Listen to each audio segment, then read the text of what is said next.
نحمده ونصلي على رسوله الكريم اعوذ باللہ من الشیطان الرجیم بسم اللہ الرحمن الرحیم۔ میرے پیارے بھائیوں، بزرگوں، دوستوں اور پیاری بہنوں، السلام علیکم ورحمۃ اللہ وبرکاتہ۔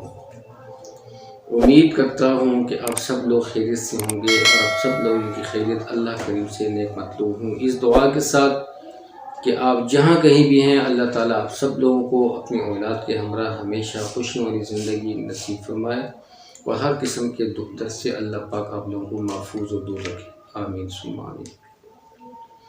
اور میری وہ بہنیں بالخصوص جن کی اولاد نہیں ہے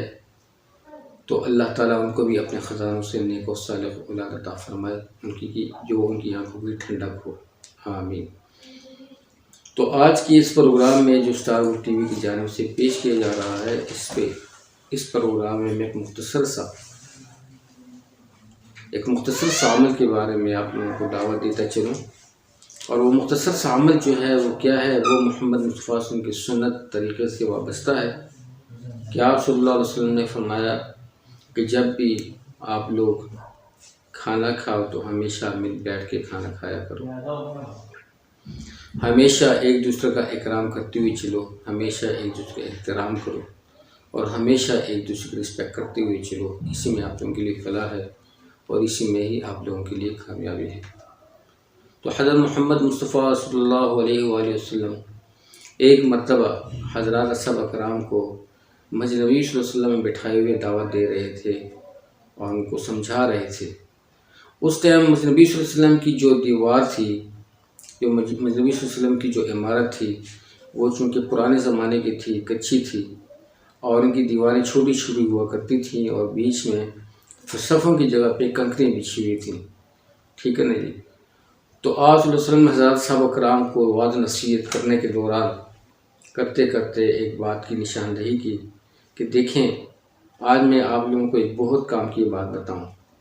اور وہ کام کی بات یہ ہے کہ جب آپ لوگ آپس میں بیٹھو، ٹھیک ہے، تو مل پیار محبت سے بیٹھا کرو اور پیار محبت سے ایک دوسرے بولا کرو، اور اسپیشلی اپنے کنبے کے دوران، یعنی کہ ایک میاں ہو گیا، اس کی بیوی ہو گئی اور اس کے بچے ہو گئے، تو ہمیشہ خوشی والی زندگی بسر کیا کرو، ہمیشہ ایک دوسرے کا احترام کرو اور ہمیشہ اپنے بچوں کو صحیح تربیت دیا کرو۔ اور جب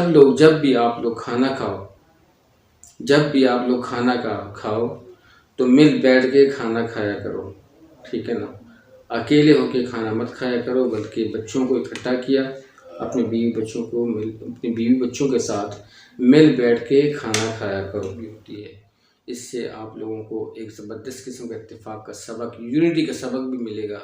اور آپ لوگوں کی گیدرنگ بھی اچھی رہے گی۔ تو وہ جو کافر تھا، جو باہر سے گزر رہا تھا، جو منکر تھا، تو وہ ہنس پڑا۔ جب اسے ہنسی آئی تو کہنے لگا دل میں کہ دلو جی، اب انہیں کھانے کا طریقہ بھی نہیں آتا کہ اللہ کا پیغمبر انہیں طریقہ سکھا رہا ہے، عجیب سے مسلمان ہے جی۔ تو وہ ہنسی مذاق کر کے گزرتا گیا، تو دل میں کہنے لگا کہ چلو جو اب مسلمانوں کے نبی نے کہا ہے کہ مل بیٹھ کے کھانا کھایا کرو، تو چلو میں بھی تو دیکھوں کہ اس مل بیٹھ کے کھانا کھانے میں کیا فائدہ ہے۔ اور اس سے پہلے میں آپ لوگ یہ بتاتا چلوں کہ یہ جو یہودی تھا، یہ جو کافر تھا، اس کی جو عام روٹین کی جو زندگی تھی، یہ ہر وقت اپنی بیوی کو مارتا پیٹتا تھا، آئے دن چھوٹی چھوٹی باتوں پہ غصہ ہو کے اس کو مارتا تھا، پیٹتا تھا، اس کی یہی زندگی تھی۔ تو اب قدرت کی شان ہے، ٹھیک ہے، ایک بندے کو ہدایت ملنے والی ہوتی ہے تو وہ پھر اسی طرح ملتی ہے، ٹھیک ہے نا جی۔ تو کس طرح ملتی ہے کہ وہ جب اپنے گھر پہ آیا ہے جی، تو جب گھر آیا تو بیوی نے اسے کہا کہ میاں جی کھانا تو تیار ہے، لگاؤں؟ تو اس نے کہا کہ کھانا لگا دو۔ جب اس کی بیوی نے اس کے لیے کھانا لگایا تو جیسے کہ حسب روایت وہ اکیلے میں کھاتا تھا، تو اسی طرح اس نے کھانا لگایا، تو اس نے کہا کہ نہیں، آج بیوی میں اکیلا کھانا نہیں کھاؤں گا، آج ہم سب لوگ بیوی بچے بیٹھ کے ہی مل بیٹھ کے کھانا کھائیں گے۔ تو بیوی نے کہا کہ آج کیسے آپ کو یہ خیال آیا مل بیٹھ کے کھانا کھانے کا، جبکہ آج تک تو آپ اکیلے میں کھاتے آ رہے ہو؟ تو اس نے کہا کہ نہیں، وہ مجھے اتنی فکر نہیں تھی اکٹھا کھانے میں، ٹھیک ہے، لیکن فکر یہ پڑی ہے کہ مسلمانوں کے نبی نے اپنے صحابہ کرام کو یہ واضح نصیحت کر رہے تھے مسجد نبی صلی اللہ علیہ وسلم میں کہ جب بھی آپ لوگ کھانا کھاؤ تو مل بیٹھ کے کھایا کرو، اپنی بیوی کو بچوں کو مل بیٹھ کے کھلایا کرو، اور اس میں برکت بھی ہوگی، اس میں خوشی بھی ہوگی، اس میں سکون بھی ہے۔ تو میں دیکھنا چاہتا ہوں کہ اس میں کیا سکون ہے۔ اب وہ سنت سمجھ کے نہیں کر رہا تھا، ٹھیک ہے نا جی، وہ ہنسی مذاق لے کے کر رہا تھا کہ میں ایک قسم کا ہنسی مذاق کر لوں کہ اس میں کیا برکت ہے، کیا اس میں خوشی ہے، کیا اس میں سکون ہے، کون سی اس میں راز چھپی ہوئی ہے، اور کیا اس میں اور کون سی اس میں حکمت ہے۔ تو اس نے بیوی سے کہا کہ آؤ اور کھانے پہ بیٹھو۔ تو بیوی نے کہا کہ نہیں، آپ کھاؤ اور میرا موڈ نہیں ہے، جس طرح آپ اکیلے میں کھاتے ہو اسی طرح کھا لو۔ اس نے کہا کہ نہیں، آج تم بھی بیٹھو گی اور تمہارے جو بچے ہیں وہ بھی ساتھ میں بیٹھیں گے۔ تو اس نے زبردستی بچوں کو بٹھایا اور بیوی کو بھی بٹھایا۔ تو اب اس نے پہلے تو اس نے کبھی اس طرح کیے نہیں تھا کہ اکٹھے میں کھانا کھاتے، بلکہ اس دن اس نے نوالا توڑا جی، اور پہلے اپنی جو اس کی جو شریک حیات تھی گھر والی کو کھلانے لگا۔ تو جب گھر والی کو اس نے اصرار کیا نوالا اس کے منہ میں دینے کے لیے، تو گھر والی نے کہا کہ نہیں، میں نہیں کھاؤں گی۔ تو اس نے کہا کہ نہیں، جو بھی کچھ بھی ہے آج تم نے کھانا ہی کھانا ہے، کیونکہ میں نے یہ آج مسلمانوں کے نبی سے سنا ہے اور میں یہ جاننا چاہتا ہوں کہ اس میں حکمت کیا ہے۔ تو جب اس نے بہت اصرار کیا تو اس کی بیوی نے اسے کہا کہ پتہ ہے میں یہ کھانا کیوں نہیں کھا رہی تمہارے ساتھ؟ تو اس نے کہا کہ ہاں بتاؤ کیا حکمت ہے اور کیوں نہیں کھا رہی؟ اس نے کہا تمہارے روز روز کے مارنے پیٹنے سے میں تنگ آ چکی تھی، اور اسی وجہ سے آج میں نے تمہارے لیے کھانے میں زہر ملایا تھا کہ تم آج کے دن آؤ گے اور کھانا کھاؤ گے اور میری جان چھوٹ جائے گی تم سے، بچوں کی جان بھی چھوٹ جائے گی۔ تو اس نے وہ نوالا نیچے پھینک دیا اور سوچ میں پڑ گیا، اور اس کی آنکھوں میں آنسو آ گئے کہ دیکھو اللہ کے نبی صلی اللہ علیہ وسلم کا ایک طریقہ میں نے سنا جس سے میری جان بچ گئی، ٹھیک ہے نا، اور پتہ نہیں ان کے اور طریقے اپنانے سے کتنا فائدہ مجھے ہوگا۔ تو اس نے توبہ کی اور بیوی سے کہا کہ میں آ رہا ہوں، اور بھاگتا ہوا مسجد نبی صلی اللہ علیہ وسلم پہنچا اور محمد صلی اللہ علیہ وسلم کی خدمت میں حاضر ہوا اور عرض کیا یا رسول اللہ صلی اللہ علیہ وسلم، جاتے ہوئے میں نے آپ کو دیکھا کہ آپ اپنے صحابہ کرام کو کھانے کا طریقہ بتا رہے تھے کہ ہمیشہ مل بیٹھ کے کھانا کھایا کرو اپنے بیوی بچوں کے ہمراہ، اس میں برکت بھی ہوتی ہے، خوشی بھی ہوتی ہے،